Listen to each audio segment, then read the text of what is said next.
Hello friends, welcome back to my new video. तो अभी जो चार्ट आप देख रहे हो निफ्टी 50 इंडेक्स का चार्ट है 45 मिनट का।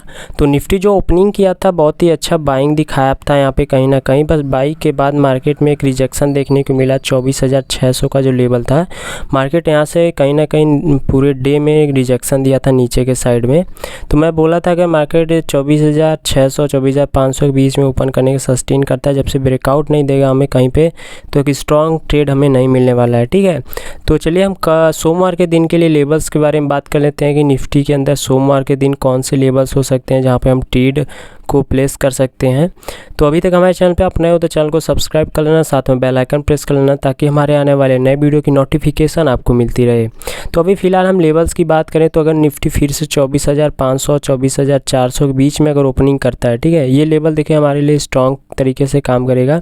24,500 24,400 के इस रेंज के अंदर ओपनिंग करके सस्टेन करता है। देखिए मैं हर एक वीडियो में बात करता हूँ कि मार्केट ओपन करने के बाद सस्टेन होने देना चाहिए। क्या होता है कि जब मार्केट सस्टेन करता है ना तो वहाँ पे कहीं ना कहीं जो बायर्स और सेलर्स होते हैं ना उनके अंदर एक फ़ाइट क्रिएट होती है।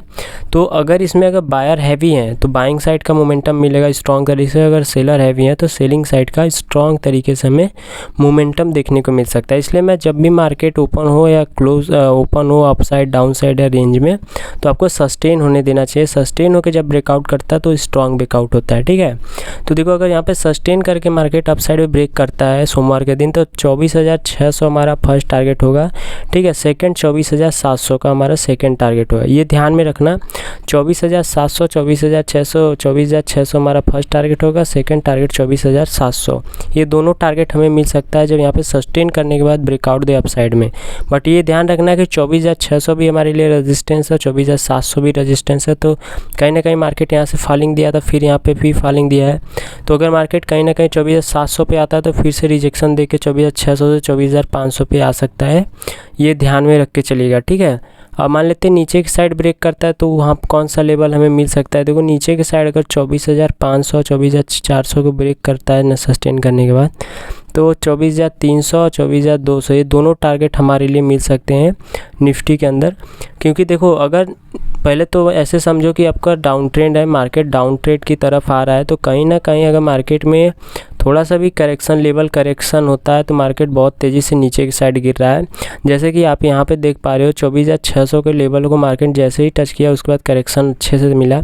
अगर मार्केट फिर 24,500 को टच करता है तो फिर करेक्शन मिल सकता है, क्योंकि मार्केट अभी देखो डाउन ट्रेंड की तरफ है। अगर अप ट्रेंड में होता तो हम एक प्लान बना सकते थे, मार्केट डाउन ट्रेंड में है तो कहीं ना कहीं रिजेक्शन बार बार देखने को हमें मिल सकता है। तो अगर सस्टेन करने के बाद नीचे की साइड ब्रेक करता है तो फॉलिंग बहुत तेज़ी से आएगी।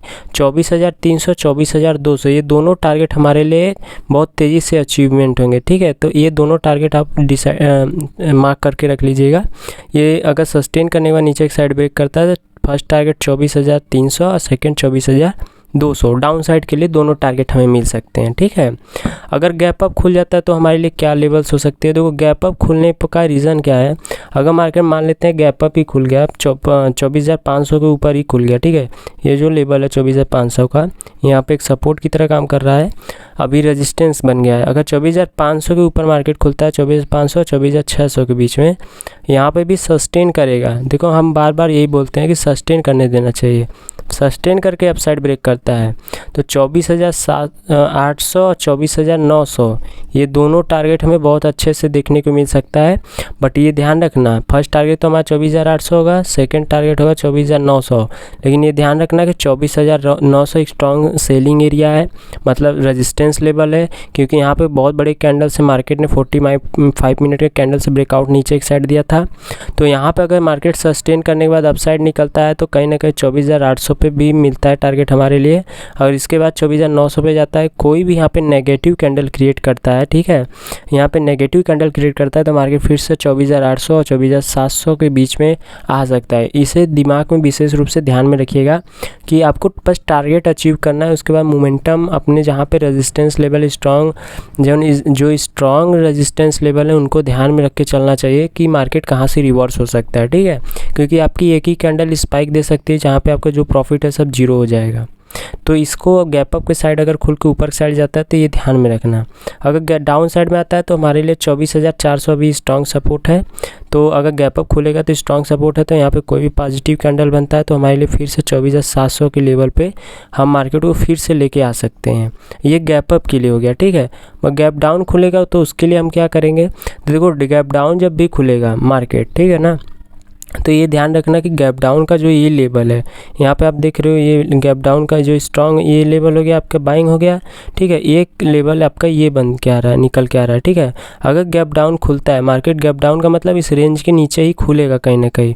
तो अगर इस रेंज के नीचे अगर खुलता है यहाँ पे, अगर हम मान लेते हैं कि मार्केट इस रेंज में खुल जाता है गैप डाउन के बेस पे, इस रेंज में, और खुलने के बाद सस्टेन करके नीचे एक साइड ब्रेक देता है, तो वही मैं बार बार बता रहा हूँ कि 24,200, 24,100, 24,000 स्ट्रॉन्ग रेजिस्टेंस एरिया है। तो मार्केट अगर पहले तो डाउन ट्रेंड के अंदर ही है, तो मार्केट जब डाउन ट्रेंड के अंदर है, अगर मार्केट गैप डाउन खुलने के बाद ब्रेक करके नीचे एक साइड आएगा तो फर्स्ट टारगेट हमारा होगा, सेकंड टारगेट होगा, थर्ड टारगेट होगा। बट ये ध्यान रखना कि हमारा जो ये तीनों टारगेट है अच्छे से तो मिल तो जाएगा, बट क्या होगा कि 24,000 हमारे लिए स्ट्रॉन्ग बाइंग एरिया है। तो यहाँ पे स्ट्रॉन्ग बाइंग हम कर सकते हैं। कोई भी पॉजिटिव कैंडल यहाँ पे बनता है तो हमारे लिए मोमेंटम अपसाइड के लिए देखने को मिल सकता है। ये 24,000 जो लेवल है साइकोलॉजी है, तो जब साइकोलॉजी लेवल पे मार्केट आता है तो कहीं ना कहीं बड़े इंस्टीट्यूट यहाँ पे बाई करते हैं, और रिटेलर जो होते हैं वो भी कहीं ना कहीं यहाँ पे बाइंग का प्लान बनाते हैं, ठीक है। तो आपको ये ध्यान रखना होगा कि गैप डाउन खुलता है, गैप डाउन खुलने के बाद नीचे एक साइड ब्रेक करता है, तो 24,200, 24,100 और 24,000 तीनों टारगेट आपको अचीवमेंट हो सकती है। बट ये ध्यान रखना कि 24,000 हमारे लिए एक स्ट्रॉन्ग बाइंग एरिया है। तो यहाँ से मार्केट कहीं ना कहीं ऊपर की साइड मूव कर सकता है। इससे देखो मैं यही बार बार बोलता हूँ कि अपने लेवल्स को ध्यान में रखिए। काफ़ी लोग क्या होते हैं ट्रेड को होल्ड नहीं कर पाते, रीज़न यही है, जब आपको लेवल क्लियर नहीं रहता ना तो आप ट्रेड को होल्ड नहीं कर पाओगे। जब आपको पता रहता है कि मार्केट कहाँ तक जाएगा, किस तरीके से जाएगा, तो आपका स्टॉप लॉस हिट होगा ही नहीं, आप होल्ड करते चले जाओगे और बड़े टारगेट के आसपास निकल जाओगे, ठीक है। तो आपको अपने सेटअप पे पूरा भरोसा रखना चाहिए कि मैं जो ट्रेड ले रहा हूँ परफेक्ट है ट्रेड। स्टॉप लॉस टारगेट पहले ही फिक्स कर लो कि मेरे को स्टॉप लॉस कितना कटवाना है और टारगेट कितना लेके चलना है, ठीक है। इन दोनों चीज़ पे पूरा फोकस करो, स्टॉप लॉस और टारगेट, इन दोनों पे काम करोगे तो अच्छा प्रॉफिट बना के जाओगे मार्केट के अंदर से, ठीक है। तो आई होप कि वीडियो आपको अच्छे से समझ में आ गई होगी। कोई भी डाउट होता है तो कमेंट बॉक्स हमेशा ओपन है, नहीं तो मेरे को इंस्टाग्राम पे फॉलो कर सकते हो, वहाँ पे एनी टाइम एनी क्वेश्चंस आप कर सकते हो, रिप्लाई इंस्टेंट देता हूँ मैं। तो इंस्टाग्राम पे और टेलीग्राम दोनों पे फॉलो कर सकते हो आप। लिंक आपको चैनल के ऊपर मिल जाएगा अबाउट सेक्शन के अंदर, तो वहाँ से आके आप ज्वाइन कर सकते हो, ठीक है। तो मिलते हैं अपने नेक्स्ट वीडियो में, तब तक के लिए धन्यवाद।